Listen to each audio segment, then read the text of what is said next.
What is long-term addiction treatment? This implies rehab. So a person who is engaged in active drug use and can't get out of it, it takes time to quit and to stay quit. So they could try to abstain in the beginning, but what typically happens with most drug users who are involved in a higher level of addiction cannot cope with some sort of stress in life, some sort of trauma that happens, and they end up resorting back to using the drug. So the way to have treatment for this is a long-term solution. This increases the chances of an enduring long-term recovery. I am currently myself in long-term recovery, and so what I do personally is the same things I would recommend for other people, and it's not that complicated. It also turns out that the same things that are important for recovery also helps with a person's degree of happiness. So these are the same things. So long-term treatment, yes, involves abstinence, and in the beginning a person might need to go on opioid replacement, or for alcohol they would go on another medication to help treat that with the short-term withdrawal syndromes associated with it. With the other drugs of abuse, they don't need to really get on any form of medication. Some people do use cannabis as a bridging medication to alleviate the discomfort of withdrawal. But once they're through this hard time and they are no longer dependent on their drug of choice and can start functioning in their life, then it's time to go into some form of long-term treatment. And in this situation, some people need rehab. They need to get away from the stresses of life and to be buffered away from all of this, and in a safe community of other people who are involved in the same thing, and to learn in this environment ways of coping with life stresses without their crutch. There are many things that are learned in rehab.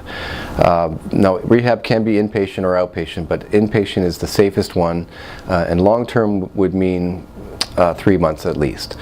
This is the most effective way for people to unlearn the habits that they developed that led to their addiction in the first place. The things that are learned in rehab are ways of coping with stress, ways of verbalizing things, learning to discuss my feelings, the pressures going on in my life, learning to speak up, learning to be open and honest about what I'm feeling. That nobody can criticize me for what I feel. My opinions are one thing, but my feelings are another. And this was a big step for me in my own recovery, is to realize that it gave me confidence, that I felt more comfortable speaking about my problems with other people, and sometimes total strangers. But it turns out that most of us are feeling the same thing. So when a person is expressing what they're feeling, most people can relate to it. So it becomes a very helpful solution, and this also helps long-term with the person's happiness. Other things that are learned in rehab are to be mindful, to be aware of my own feelings, to be mindful of others, being aware of their emotions, listening better to others.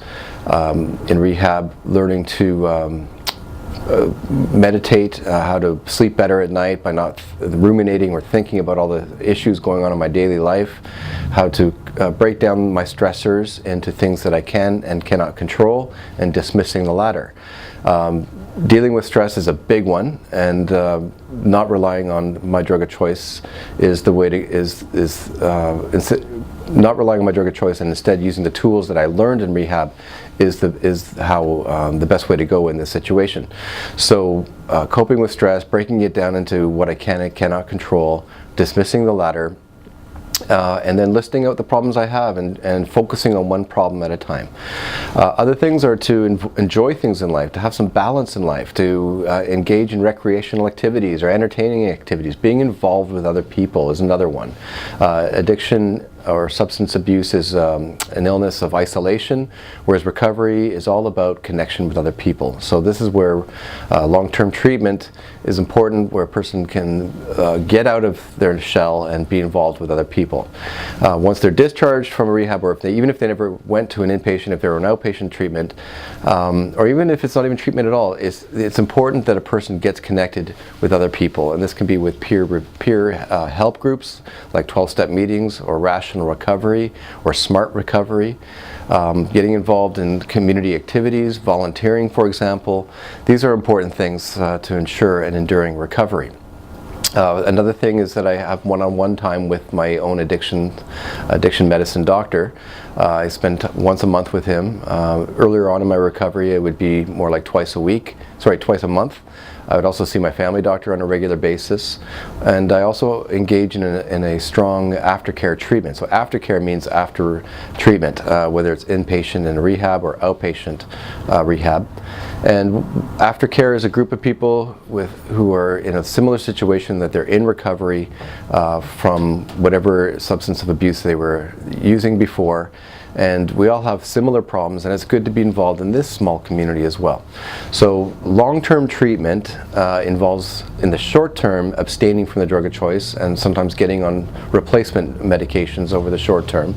Sometimes people wean quickly off of these, sometimes it's rapidly weaned. Slow wean is probably the best thing for most people. This is a gentle wean off the drug of choice. And then the longer-term treatment itself is actually rehab, whether they're inpatient or outpatient, followed up by aftercare, where they're involved in the community with like-minded individuals who are going through recovery, seeing their family doctor and perhaps their addiction treatment counselor or addictions medicine specialist on a regular basis, and to be involved in the community, to engage in recreational activities and learn how to discuss their feelings candidly with their close ones, their loved ones. These are the things that help ensure an enduring recovery.